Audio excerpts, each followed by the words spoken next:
তো গাইস, এটা হচ্ছে আমাদের আর একটা ব্রিজ, যেটা মাত্র 3 জন যাওয়া যাবে। আর ওইদিকে বাচ্চা ছেলেরা দেখো মাছ ধরছে ওখানে। আর এটার আর একটা ভিউ দেখো, প্রত্যেকটা ব্রিজে ভিউ প্রচুর সুন্দর।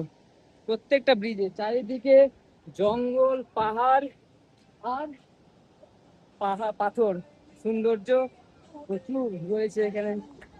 আর এই তো আমাদের পল্লী ম্যাম যাচ্ছে। আসার টাইমে খুব প্রবলেম হয়েছিল, যাওয়ার টাইমে কিছু প্রবলেম আপাতত হচ্ছে না, কারণ মাত্র 500খানা সিঁড়ি আমরা উঠলাম। এবার দেখি বাকিটা সিঁড়ি আমরা উঠতে পারছি কিনা। এসো তো, এসো। কি হাঁপিয়ে গেলে নাকি? চলো। আচ্ছা, আমার পায়ে কিছু লাগছে না, চলো তুমি নিশ্চিন্তে যাও।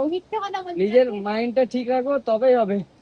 শুধু আমি তো আজকে তো আমি উঠবো না, আমার সাথে তোমাকেও উঠতে হবে উপরে। আমাদের জন্য গাড়ি দাঁড়িয়ে আছে।